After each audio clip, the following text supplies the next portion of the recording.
Hello guys, welcome to part 2 of the channel selecting the price objective. हमने ये सब पढ़ लिया था। हमारा लास्ट बचा था maximum market skimming. Maximum market skimming क्या होती है? लेट्स से आईफोन लॉन्च होने वाला है, ये आईफोन लॉन्च हुआ और उस आईफोन की प्राइस था 85,000 रुपीज़। लेकिन आज से 6 मंथ्स बाद क्या हुआ, सैमसंग ने भी अपना नया मॉडल लॉन्च किया। तो अब क्या होगा, लोग क्या करेंगे, सैमसंग का नया मॉडल आईफोन एक 6 महीने पहले वाला फ़ोन खरीदे, एक नया फ़ोन खरीदे।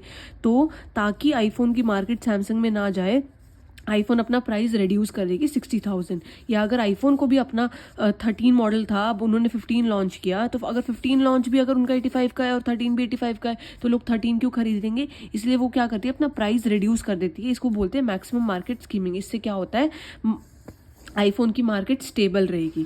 अब डिटरमाइनिंग डिमांड क्या होती है? डिमांड्स 2 टाइप की होती है। एक होती है इन इलास्टिक डिमांड, एक होती है elastic demand. In elastic demand होती है कि अगर आपने प्राइस बढ़ा दिया या कम कर दिया तो भी क्या क्या होता है, क्वांटिटी डिमांडेड पे ज़्यादा फर्क नहीं पड़ेगा। जैसे दूध है, दूध हमारा क्या है, अगर आप दूध अगर मान लो 50 रुपीज़ लीटर मिल रहा है, ठीक है, 50 रुपीज़ लीटर मिल रहा है, तो आप 1 ही लीटर खरीदोगे, 2 लीटर खरीदोगे। लेकिन एकदम से आपने उसका प्राइस अगर 10 रुपीज़ लीटर कर दिया, 25 रुपीज़ लीटर कर दिया, तो क्या होगा, उसकी डिमांड बढ़ जाएगी। क्यों?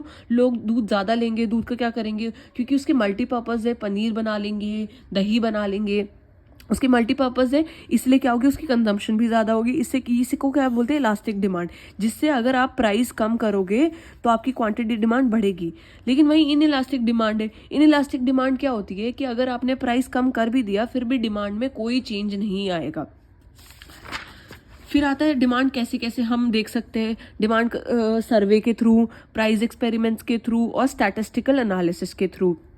Estimating cost. एस्टिमेटिंग कॉस्ट क्या होता है? कॉस्ट 3 टाइप्स की होती है हमारी, फिक्स कॉस्ट, वेरिएबल कॉस्ट और सेमी वेरिएबल कॉस्ट। हमारी फिक्स कॉस्ट तो हो गई, जो जैसे आपने रेंट है, रेंट देना ही देना है। अगर आप 1 यूनिट बनाओगे फैक्ट्री में तो भी देना है, और अगर आप 1000 यूनिट बनाओगे तो भी देना है।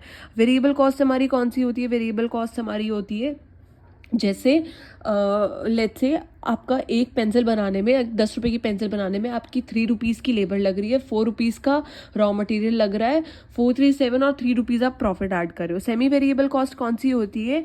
जो वेरिएबल भी होती है बट फिक्स भी होती है। जैसे आपने मान लो अपने जो आपने गुड्स बनाए उसको डिलीवर करने के लिए आपने एक रेंटल सर्विस की, ठीक है, तो उस ट्रक का रेंट है 10,000 रुपीज़। अब आप उस ट्रक के अंदर 1 लाख यूनिट भी डाल सकते हो, 10,000 यूनिट्स भी। तो क्या होगा, आपको वो वेरिएबल भी है और आपको लेकिन फिक्स कॉस्ट देनी ही पड़ेगी। Analysing competitors cost, price and offers. जैसे आईफोन है, आईफोन 13 लॉन्च हुआ, आईफोन 13 50,000 का था। तो सैमसंग ने क्या देखा कि आईफोन 15,000 का फ़ोन लॉन्च कर रही है, तो सैमसंग भी क्या करेगी, अपना कॉम्पिटिटर्स का कॉस्ट, प्राइस और ऑफर्स देखेगी। मान लो आईफोन ने एक ऐसा ऑफर लगाया कि अगर आप आईफोन 15 प्रो मैक्स खरीदोगे तो 1 लाख का, तो क्या मिलेगा आपको, आईपॉड्स भी फ्री मिलेंगे। ऐसे ही सैमसंग ने भी करना शुरू कर दिया कि हम भी आपको अपने ये ब्लूटूथ स्पीकर्स गिफ्ट करेंगे, ठीक है।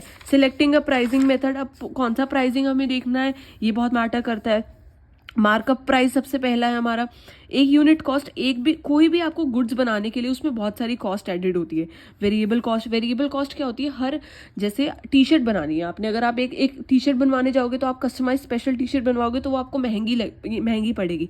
लेकिन अगर आप बल्क में बनाओगे, आप जितना बल्क में बनाओगे आपकी उतनी फिक्स्ड कॉस्ट क्या हो जाएगी, रिड्यूस हो जाएगी। मान लो आप 10 यूनिट बनाने के लिए भी 10,000 रेंट दे रहे थे, और आप 1,000 यूनिट बनाने के लिए भी 10,000 रेंट दे रहे हो, तो ये क्या है, आपकी फिक्स्ड कॉस्ट। और फिक्स्ड कॉस्ट क्या होती है, मैन्युफैक्चर ज़्यादा करने से कम हो जाती है। एक यूनिट कॉस्ट निकालने के लिए क्या करोगे आप, वेरिएबल कॉस्ट। जैसे हम मान के चलते हैं फ़ोन का हम एग्जाम्पल लेके चलेंगे। फ़ोन का वेरिएबल कॉस्ट क्या है, लेबर और ये सब लेबर और आपका रॉ मटेरियल मिला के 40,000 रुपीज़ उसका क्या है, वेरिएबल कॉस्ट। अब फिक्स्ड कॉस्ट क्या है, मान लो 1 लाख रुपए आपका जिस फैक्ट्री में बन रहा है उसका रेंट है। 1 लाख में से आपने 10 यूनिट बनाई, ठीक है, तो क्या आ जाएगा, आपका प्राइस आ जाएगा, ठीक है। Now assume manufacture wants to earn a 20% markup on sales. The manufacturers markup price is given by. Markup on sales क्या होता है, जो आप सर्टेन प्रॉफिट कमाना चाहते हो। अब मार्कअप प्राइस क्या हुआ, एक यूनिट की कॉस्ट आपने यहाँ से निकाल ली, 1 minus desire return on sale. मान लो आपको 20% कमाना है, तो आपने इस तरह से आप क्या कर सकते हो, अपना डिजायर्ड मार्कअप प्राइस निकाल सकते हो कि ये तो आपकी हो गई कॉस्ट, कॉस्ट में आप कितना प्रॉफिट चाहते हो, ये उसका फॉर्मूला है। जैसे हमारी कॉस्ट मान लो 1,000 रुपये आई थी, तो 1,000 रुपये आई थी हमारी कॉस्ट। अब मुझे इस पर 20% मार्कअप प्राइस रखना है। 20% मार्कअप प्राइस करने के लिए क्या करना है, unit cost divide by 1 minus 20%, ये आ जाएगी हमारी कॉस्ट। ये क्या हुआ, 1,000 डिवाइड बाय 80/100, ये हो गया हमारा, ये हमारी अब आ जाएगी मार्कअप प्राइस। अब टारगेट रिटर्न प्राइस क्या होता है, इसमें क्या होता है, जो कंपनी डिसाइड करती है, determining the price of the product based on the rate of return they are expected on the investment. जैसे मान लो मैंने एक फैक्ट्री डाली, उस फैक्ट्री को डालने के लिए मैंने 10 लाख रुपए की पूंजी उसमें डाली, तो 10 लाख रुपए पूंजी डालने के बाद मैं उस पर एक्सपेक्ट कर रही हूँ कि मुझे कम से कम 20% तो रिटर्न मिले, मेरी इन्वेस्टमेंट का 20% तो रिटर्न आए। तो वो हम कैसे करेंगे, यूनिट कॉस्ट, मान लो हमारी 1,000 रुपये यूनिट कॉस्ट लगी, प्लस डिजायर्ड रिटर्न मेरा कितना है 20%, मल्टीप्लाई बाय इन्वेस्टमेंट कैपिटल मेरी कितनी है 10 लाख रुपए, डिवाइड बाय यूनिट सेल्स, मान लो 50,000 यूनिट हमारी सेल्स हुई, ये आ जाएगा हमारा प्राइस। अब क्या होता है, perceiving value pricing, company set the price of the product based on the value that the product has in the mind of the consumer which is built on the basis of past buying pattern। जैसे मान लो मैंने एक ज़ारा का perfume खरीदा, ज़ारा के perfume का price है 2,000 रुपये, ठीक है, 2,000 रुपये प्राइस है। लेकिन इस बार जो मैंने ज़ारा का परफ्यूम बनाया, उसका जो मेरा यूनिट कॉस्ट, फिक्स कॉस्ट, सब कॉस्ट मिला के भी वो 1,000 रुपये का पड़ रहा है, लेकिन मैं उसको लॉन्च कितने का करूंगी, 2,000 रुपये का। क्यों, क्योंकि मैं ये मान के चलती हूँ कि मेरा जो कस्टमर है वो एक्सपेक्ट कर रहा है कि इसका प्राइस क्या होगा। किस पे डिसाइड करते हैं हम, बाइंग पैटर्न पे, प्रोडक्ट परफॉर्मेंस पे, कस्टमर सपोर्ट सर्विस पे, आफ्टर सेल सर्विस पे, trust worthiness of the product पे। अगर मुझे लिटरली अगर मुझे कोई परफ्यूम खरीदने जाना होता है ना, तो मेरा फर्स्ट माइंड में क्या आता है, ज़ारा। क्यों, क्योंकि वो क्या है, मेरा एक पैटर्न है। ऐसे ही बहुत सारे कस्टमर्स का भी पैटर्न होगा। It is a bundle of value that the customer hold in its mind by actual purchase of product in the past और the image they develop watching an advertisement. जैसे Croma का product है, तो Croma का कोई भी product होगा तो मैं मान के चलूँगी हाँ इसका इतना तो प्राइस होगा, और मैं बीइंग अ कंज्यूमर मैं सेटिस्फाइड हूँ वो प्राइस देने के लिए। वैल्यू प्राइसिंग क्या होती है, in this company at first go prefer to win the loyalty of the customer by changing floor price और lower price for high quality product and continue to maintain over the time so that they tend to engage customer and have faith in company and brand image। क्या अब जैसे आपने देखा होगा जब Zomato launch हुआ था ना, आज से 5-6 साल पहले जब जोमेटो का एक ट्रेंड चला था, तो अगर आप जोमेटो पे कुछ भी खरीदते थे ना, आपको 60% डिस्काउंट, 80% डिस्काउंट, फ्री डिलीवरीज। मतलब आप जो अगर खुद से 200 रुपये का पिज्ज़ा खरीदने जाते ना, तो वो आपको जोमेटो से 100 रुपये का पड़ रहा था। तो उन्होंने क्या किया, बहुत कम प्राइस दे के एक क्या बनाया, एक मार्केट बनाया। अब जब सब लोग एंगेज हो गए, जब सबको हैबिट डाल दी, अरे इसका सबसे बेस्ट एग्जाम्पल है जियो। पहले तो सब फ्री में बांट दो, फिर बहुत सस्ता कर दो, फिर जब कंज्यूमर्स का फेथ बन जाए, एक ब्रांड इमेज बन जाए, तो क्या कर दो, उसका प्राइस बढ़ा दो। Many companies nowadays prefer everyday low pricing where customer research in designing its product and market aggressively to spread the word. कि लोग, अब जब जियो आया था तो लोगों में फैल गया था फ्री का सिम है, इंटरनेट फ्री है, ठीक है। Example big billion days, Monday blue sales, weekend धमाका ऑफर्स, ये सब क्या होते हैं। अब गोइंग रेट प्राइसिंग क्या होता है, in this company set price on the basis of how competitors perform. In this it is basically we will follow. अब जैसे क्या होता है ना, अब वीवो, ओप्पो और रेडमी, ये फोन्स क्या है, ये सब ना एक ही कैटेगरी पे आते हैं। तो हम मान के चलते हैं इनका प्राइस कितना ही होगा, 10,000 होगा, ज़्यादा से ज़्यादा 20,000 होगा। लेकिन वही अगर आईफोन होगा या सैमसंग का कोई प्रीमियम वर्जन होगा या OnePlus होगा, तो हम क्या मान के चलेंगे कि इनका स्टार्टिंग 50,000 होगा ही होगा। ये क्या है, going rate prices. It is basically we follow the leaders, whatever price is set by them will follow that. Auction type pricing होती है, जैसे कुछ ऐसी प्रीमियम चीज़ें होती है, जैसे हर्मेस के बैग, अगर आपको मालूम होंगे, हर्मेस के बैग सबसे वर्ल्ड के सबसे प्रीमियम बैग्स में आते हैं। तो आप उस बैग्स को ऐसे नहीं खरीद सकते कि आप गए शॉप पे, आपने बोला कि अच्छा ये 1 लाख का है, मुझे दे दो। मोस्टली उनके जो ओरिजिनल प्रीमियम वो होते हैं, उनके लिए ऑक्शन सेट होता है। जो बड़ी बड़ी पेंटिंग्स है या जो रॉयल फैमिलीज का गोल्ड है या डायमंड्स है, वो सब क्या ऑक्शन टाइप प्राइसिंग से सेट होते हैं। एक बेस प्राइस सेट किया जाता है, फिर लोग उस पर क्या करते हैं, ऑक्शन करते हैं। सिलेक्टिंग अ फाइनल प्राइस क्या होता है, जब ये सब आपने कंसिडरेट कर लिया कि फैक्टर्स, एडिशनल फैक्टर्स, इम्पैक्ट क्या होगा, मार्केट में क्या होगा, उससे अपने कस्टमर पे क्या इन्फ्लुएंस करेगा, फिर आप एक प्राइस सेट करते हो। अब फैक्टर्स इन्वॉल्विंग प्राइसिंग डिसीजन कौन कौन से फैक्टर्स होते हैं, इंटरनल फैक्टर होते हैं और एक्सटर्नल फैक्टर। इंटरनल फैक्टर होते हैं कि आपके मार्केटिंग ऑब्जेक्टिव क्या है, कि आपका सर्वाइविंग कॉस्ट क्या है, increasing current profit, market share, leadership, low cost, ये सब चीज़ें क्या है, आपकी जो मार्केटिंग प्राइस को इन्फ्लुएंस करते हैं। अब मार्केटिंग मिक्स स्ट्रैटेजीज क्या होती है, pricing to be coordinated well with the elements of marketing mix. अब जैसे आपने मान लो मैंने एप्पल का फ़ोन का प्राइस सेट कर लिया, ठीक है, 40,000 रुपीज़ मेरी फिक्स कॉस्ट, ये कॉस्ट, वो सब लग के हो गई। लेकिन मैंने क्या नहीं देखा, मैंने अपनी मार्केटिंग को कंसिडर नहीं किया। मैंने ये कंसिडर नहीं किया कि चैनल ऑफ डिस्ट्रीब्यूशन में भी मेरी कॉस्ट लगेगी, मेरी एडवर्टीजमेंट में भी कॉस्ट लगेगी। तो ये क्या होता है, इन सबको भी ध्यान रखना। कॉस्ट क्या होता है, बहुत सारी कॉस्ट होती है, total cost, fix cost, semi variable, variable. Different cost at various production level would affect price mixing. अलग अलग टाइप की कॉस्ट अलग अलग टाइप से अफेक्ट करेगी। Organisational considerations, who determines the cost, CEO determine करता है, टॉप मैनेजमेंट करती है, डिविजनल लाइन मैनेजर्स, ये सब क्या होते हैं। In industrial setting where pricing department might be establish, pricing bargaining is frequent. External factors मेरे कौन कौन से होते हैं, कंपटीशन हो गया, जैसे अगर मोनोपोलिस्टिक कंपटीशन है तो मैं कितना भी प्राइस सेट कर सकती हूँ। प्योर मोनोपोली है, जैसे रेलवेज है तो रेलवे कितना भी कर सकते हो। ओलिगोपोली होती है, ओलिगोपोली जनरली हमारी कार की इंडस्ट्री में यूज होती है। सेम टाइप का प्राइस में डिफरेंट डिफरेंट प्रोडक्ट होते हैं। प्योर कंपटीशन क्या होता है, जैसे चीनी है, चीनी प्योर कंपटीशन है, सेम प्रोडक्ट है, अलग अलग प्राइस में मिलेगी, तो इसमें जनरली क्या होता है, प्राइस उसको ऐसा सेट करना होता है। अब इनका डिमांड कर्व भी चेंज होता है। Determining cost, price and offers, कि कितनी कॉस्ट है, क्या प्राइजेस रखने, क्या ऑफर्स रहेंगे। जैसे मान लो एप्पल ने ऑफ लगा रखा है 40%, ठीक है, वहीं सैमसंग भी कुछ ऑफ लगाएगा। High price, high margin cost. Other environmental factors क्या होते हैं, जैसे कि मैंने अगर मान लो कोई लोकल सी कंपनी का बैग निकाल दिया 10 लाख रुपए का, तो कोई खरीदेगा नहीं, खरीदेगा। क्यों, क्योंकि मेरा एनवायरमेंटल फैक्टर्स उसको सपोर्ट नहीं कर रहे। इन्फ्लुएंस, कितनी प्रोडक्शन कॉस्ट है, प्राइस एंड वैल्यू क्या है, गवर्नमेंट रिस्ट्रिक्शंस क्या है। मान लो गवर्नमेंट ने ये रिस्ट्रिक्शन लगा दी कि आप लेदर बेच ही नहीं सकते।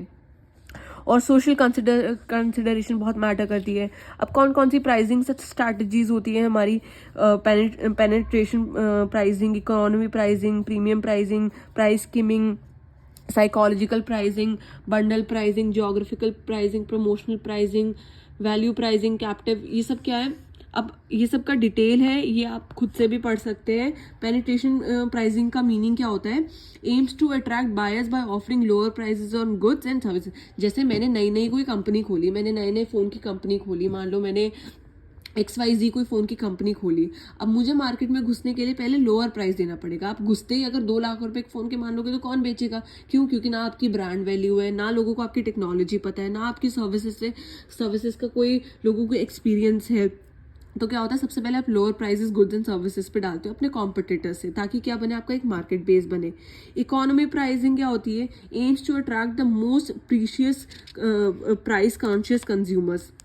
मतलब मोस्ट प्राइस कॉन्शियस कंज्यूमर्स कौन से होते हैं, जैसे आप डालडा ऑयल है, वो हर economic middle class family use करती है। तो वो एक ऐसा प्राइस रखना जो मिडिल क्लास के लिए, अगर आप गुड्स बना रहे हो तो मिडिल क्लास लोग उसे खरीद सके। फिर आता है हमारा प्रीमियम प्राइसिंग होती है हमारी, जो हम रखते ही उन लोगों के लिए जो हमें पता है हमारे एक पर्टिकुलर सेक्शन ऑफ लोगों के लिए। जैसे अगर ज़ारा का कोई कोट है, अगर 10,000 रुपये का है तो वो हर कोई नहीं खरीद सकता है। ये क्या होता है, business set cost higher because they have a unique product और brand that no one can compete. अगर ज़ारा वही कोट अगर 500 का बेचने लगेगा तो सब लोग खरीदने लग जाएंगे। अब उसकी प्रीमियमनेस तो खत्म हो गई ना। अगर आईफोन भी 10,000 रुपये का मिलेगा तो वो प्रीमियम कैसे रहा, वो ऑटो वाले के पास भी मिल जाएगा आपको। प्राइस स्कीमिंग क्या होता है? प्राइस स्कीमिंग होती है सेटिंग, पहले तो हाई रेट सेट कर दी इनिशियल फेस ऑफ प्रोडक्ट पे, फिर धीरे धीरे जैसे जैसे कंपटीशन आने लगा प्राइस को धीरे धीरे लो करने लग गए।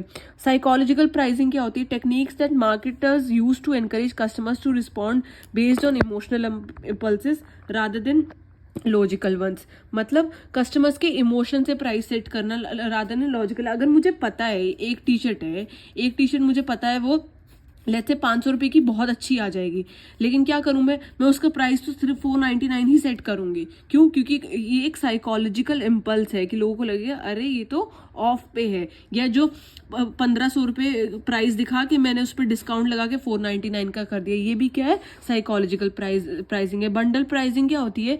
जैसे आप पेन्स खरीदने जाते हो तो आपको पता होगा, वो कहते हैं ना अगर आप पूरा पैकेट खरीदोगे तो आपको 20 रुपये देने पड़ेंगे, लेकिन अगर एक पूरा पैकेट खरीदोगे तो 20 रुपये देने पड़ेंगे, और हर पेन 5 रुपये का आता है, तो मतलब वैसे 25 रुपये का है बट आपको 20 रुपये में मिलेगा। तो अगर आप बंडल में खरीदोगे तो आपको कम देने पड़ेंगे। ज्योग्राफिकल प्राइसिंग क्या होती है? जैसे कुछ जगह होती है, मान लो मेरे को यहाँ पे सिलेंडर अगर 1000 रुपये का मिल रहा है, लेकिन वही अगर आप जम्मू कश्मीर पहाड़ों में ऊपर चढ़ के जाओगे तो आपको महंगा मिलेगा। क्यों?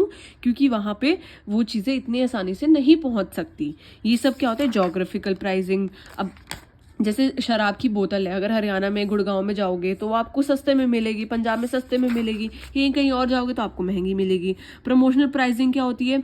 डिस्काउंट ऑफर करके जो प्राइस आता है। वैल्यू प्राइसिंग क्या होती है? Setting your price based on your customers perceive value. ये मैंने आपको बताया ही था कि कस्टमर क्या एक्सपेक्ट कर रहा है, कस्टमर कितना देना चाहता है। This occurs when external factors like a sharp increase in competition और a recession encourage the small business to further provide additional value to its customer to maintain sales. Captive pricing क्या होती है? This method behind captive pricing is to generate profit from added accessories that go along with the core product you are selling। जैसे अगर आपको मान लो bag cell करना है, तो बैग सेल करने के साथ क्या होता है? अगर आप पाउच भी सेल करने लग जाओ, बैग के साथ एक छोटा सा पाउच आता है वो भी सेल करने लग जाओ, या अगर फ़ोन बेच रहे हो तो फ़ोन के साथ आप कवर भी बेचने लग जाओ, ये क्या है? कैप्टिव प्राइसिंग है। क्या कि आप उसके साथ एसेसरीज भी बेच रहे हो। जनरली ये कार के लिए और व्हीकल्स के लिए बहुत होता है। डायनेमिक प्राइसिंग क्या होती है? ये होती है फ्लेक्सिबल प्राइसिंग स्ट्रैटेजी होती है जो बहुत सारे फैक्टर्स को अकाउंट करती है, particularly changes in supply and demand. अगर आपकी डिमांड बहुत ज़्यादा बढ़ रही है और सप्लाई कम है तो आप क्या करोगे? प्राइस बढ़ा दोगे। जैसे दूध है, आपकी कमोडिटीज़ है। कॉम्पिटिटिव प्राइसिंग, सब्जियां हैं, जैसे अभी टमाटर कुछ महीने पहले 100 रुपये भी किलो हो गए थे। कॉम्पिटिटिव प्राइसिंग क्या होती है? when prices either match or beat those of similar products that are sold by competitors। जैसे वीवो और ओप्पो का फ़ोन को तो मैं तो कोई डिफरेंस मानती ही नहीं सही में उनमें। उनका प्राइस भी सेम है, उनके प्रोडक्ट भी सेम है, उनका सब कुछ ही सेम है, उनकी क्वालिटी भी उतनी ही बुरी है। कॉस्ट प्लस प्राइसिंग क्या होती है? Marking up, adding a fix percentage the cost of service and goods to arrive at your selling price. एक मतलब अपने कॉस्ट प्लस प्राइसिंग क्या होती है? जैसे आपने मार्कअप प्राइस कर लिया, आपने मान लो 1,00,000 रुपये 1,000 रुपये का 10,000 रुपये का अपने फ़ोन का प्राइस कर लिया, लेकिन उस पर आपको 2,000 रुपीज़ ऐड करना ही करना है। ये क्या है? फिक्स परसेंटेज है, जो हमने पीछे इसके फॉर्मूलाज भी पढ़े थे। अब नेक्स्ट क्या है हमारा? डायनेमिक प्राइसिंग ये हो गया, कॉस्ट प्लस हो गया। अब ना लास्ट है हमारा प्रीमियम प्राइसिंग, ये प्रीमियम होगा। A service or product is given to a customer free of charge unless they want to access premium features or services within the product। जैसे आपको मालूम होगा जोमेटो है या स्विगी है। स्विगी क्या है? स्विगी वन है, एक स्विगी वन करके है। अगर आप 99 रुपीज़ में पर मंथ का प्रीमियम खरीदोगे तो आपको फ्री डिलीवरी मिलेगी इंस्टामार्ट पे भी। ये सब क्या है? ये सब क्या है? प्रीमियम प्राइसिंग है, मतलब जो फ्री भी हो और आपको प्रीमियम का भी एक्सपीरियंस दे, बट आपको इसके लिए कुछ अमाउंट पे करना पड़ेगा। या अगर आप ज़ारा पे जाते होगे, H&M पे जाते होगे तो आपको एक मेंबरशिप बन जाती है, तो वो सब क्या है? प्रीमियम। तो आपको उससे डिस्काउंट्स वगैरह मिलते हैं। इसमें आप ये सब कर लेना, ये एक बार प्राइस के फॉर्मूलाज पढ़ लेना, मे भी आ सकता है कैलकुलेट करना। मार्कअप प्राइसिंग बहुत इजी है। एक यूनिट कॉस्ट निकालने के लिए आप अपनी वेरिएबल कॉस्ट को ऐड करो fix cost divide by sales में। अगर सेल्स बढ़ेगी तो फिक्स कॉस्ट कम होगी, फिक्स कॉस्ट कम होगी तो हमारा यूनिट कॉस्ट भी कम होगा। मार्कअप प्राइस क्या होता है? Unit cost divide by 1 minus desired sales on return. Target pricing क्या होता है? Unit cost plus desired return into invested capital divide by sales. Thank you so much. Please like, share and subscribe.